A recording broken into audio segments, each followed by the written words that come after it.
Who cares? Well, you guys should care. The reason is because it's all about data these days. It's more about data than buying and planning. Who's in charge of your data? You could argue, well, the agency is. They've got the DoubleClick and the Atlas data relative to advertising attribution. But then there's your web team. And your web team has got the Omniture and the Web Trends data. They've got their own cube of data. And these two don't necessarily talk to each other. The Omniture stuff doesn't measure as much as Adobe thought they did when they bought it. They don't really measure advertising. They don't measure anything but clicks. And in fact, Omniture defines clicks differently than DoubleClick and the rest of the industry. Do you have a data normalization plan? You really should. Get one. And is it even possible? Yes, it is possible. It seems like there's so much data out there that it's too much to get a hold of. We've done this for clients. A number of other agencies and consultants have done this for clients, where you can bring everything together and you can create a data cube, profiles that will permit you to do better marketing down the road. And that really should be your goal in getting a hold of your data. Why now? Well, the feds are talking about taking some of our tools away. Now, those in this room argue that we're making progress with our lobbying and everything, and they're not going to take the tools away. But targeting and use of third-party cookies are an endangered species. And the business, the way we know about it today, may go away. We may have to have new tools. So if you haven't maximized the use of your first-party data and have your arms around it and have your data cube, you may find yourself 6 months or a year from now without the proper tools to do business. And even if they keep the current system in place where we can use third-party cookies, there's a lot of things that you can do with your data. And great leverage exists in the use of data to buy audience rather than impressions. How many here are still, their agencies are still buying on impressions basis? How many know? Okay, how many are buying audience instead of impressions? All right, so I'd say you're probably not that involved with it, given I didn't get very many hands raised. But we're going to talk about this. This is complex, but it's simpler than the slide that Dave Morgan put up this morning. So up on the left-hand side, you've got a bunch of data providers. You've got your own data at the top. You put your own data together, you normalize it, and then you see, with the recommendation of your agency and others around you, whether you need to bring in other data from other sources in order to be able to do what you need to do. On the right-hand side are some enhancement technologies that permit you to do things like dynamic creative, serve ads on the fly, create ads on the fly, and something like Vizu, and there are a number of others like this, but Vizu is the leader in this, that can give you a branding marketing dashboard that measures site by site which sites are doing an uptick towards whatever your brand goal is, whether it's brand awareness, an increase in brand awareness, or whether it's brand lift. But you can optimize on a branding basis, just like you do on a direct response basis today on the web. In the middle, you've got an agency private network. Some of these call it a trading desk. And you've got a couple of different kinds of mechanisms here. One is a demand-side platform, and the other is a data management platform. Think of the demand-side platforms, or DSPs, as the networks that used to exist and do everything for you, and taking the technology out of the network. Think of a DMP as taking the profile and the targeting out of the technology, okay? And there's still two kinds of buying that we're doing.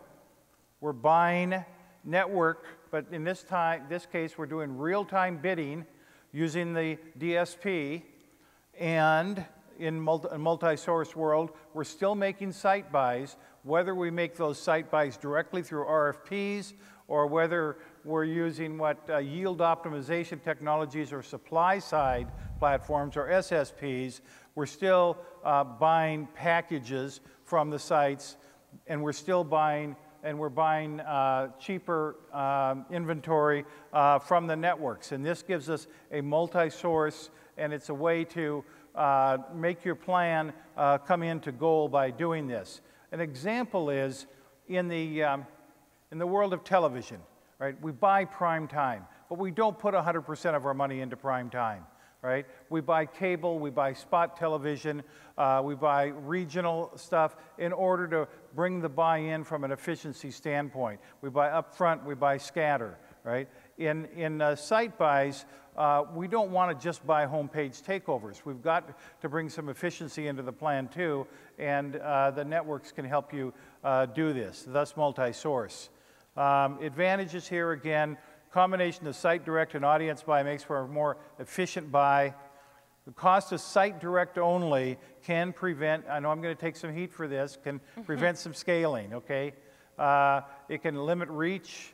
It can mean that all your inventory is not targeted to your audience. It's skewed towards your audience, the way that magazines can skew towards your audience, but you can only buy the exact audience that you want if you do data-enabled buying. And so you've got the two things that are complementary to each other in multi-source.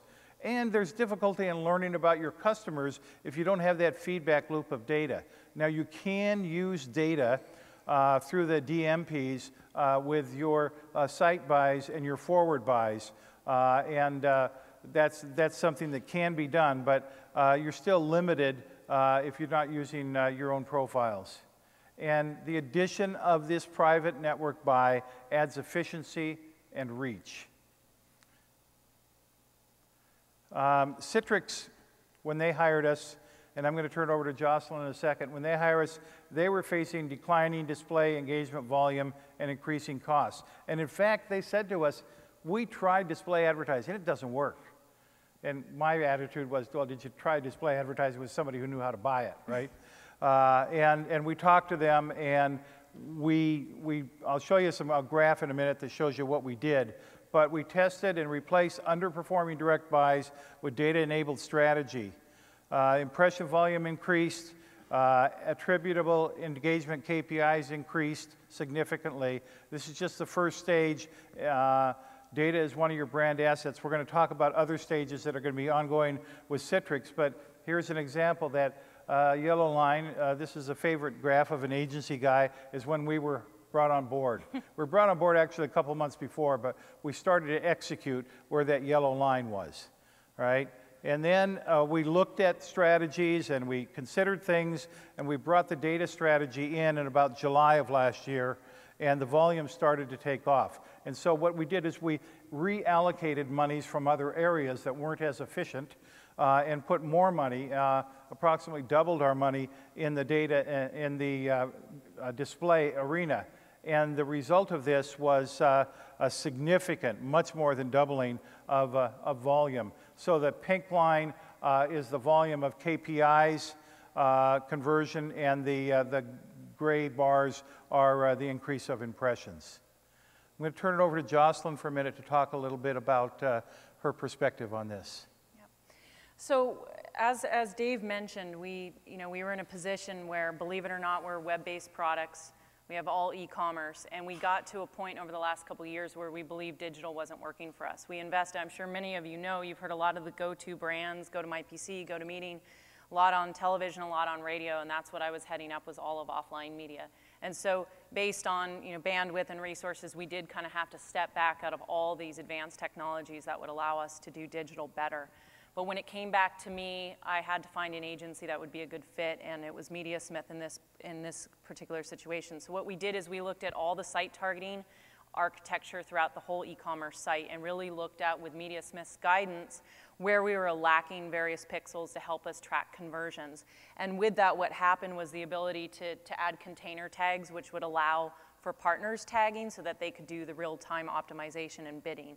And so we also upgraded to a different third-party ad serving technology that had more advanced capabilities and also recommended by an agency. At this point, I needed somebody very sophisticated to help me do that because, as we all know as marketers, there's just a lot of clutter in the marketplace, and it's hard for me to figure out what the right thing is to do. The most important thing was creating this dashboard for us that could merge the analytics of the third-party ad serving with our analytics at Citrix, along with the real-time ad spend so that we could get a holistic view on really what was going on. And then we also had to profile the best. You know, this comes right after our lunch sponsorship today, which was perfect because that's what he was talking about, and that's exactly what we've started doing. So we were profiling the best converters on our site to be able to then buy against that, and that just made a tremendous difference. And then enrich with the partner DSPs with those prospect profiles, again, to provide scalability. And then now we're really building up the remarketing tools and being able to serve messages to people depending on where they dropped off in the site. So, I mean, we've got a lot of work to do internally with the creative team to be able to get those messages right, but that's where we are today. So what did this mean for us? You know, as I mentioned, having spent a lot of time making offline media work for an online e-commerce site, it was back to digital. So to me, it was, we have to be able to make this work for us. I cannot believe for a second that digital is not working for an online product anymore. That doesn't make any sense. It just so happened that we had so many spikes in spend with offline media that could correlate to direct site visits and trials and then to search. So we had that correlation, but I kept stepping back and saying, I don't believe that digital's dead for us at all. In fact, I believe we just missed the whole boat on what to do. So what it's been able for us to do is be able to just really ramp up the investment with digital and take it from offline. And now the challenge is making sure that we can differentiate between the spikes and spend of online and offline. For example, when you have multiple campaigns going in 1 week.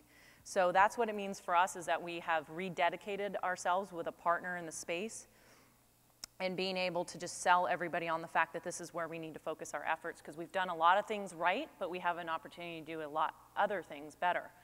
So, and again, you know, it's looking at the overall media mix and trying to get this into the way we view our performance. And many of the marketers over the last couple days have heard me trying to get a hold of that, and this is one step closer to it for me. So why should you consider this? We look at it as a tool that you can't live without. It can increase your brand's exposure through scale that you can afford.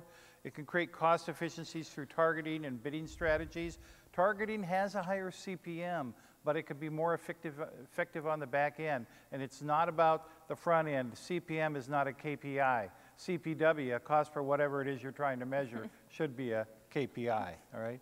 Normalize your data for cross-tactic applications, and provides a backbone for learning, for contextual and brand lift metric plugins to ensure success.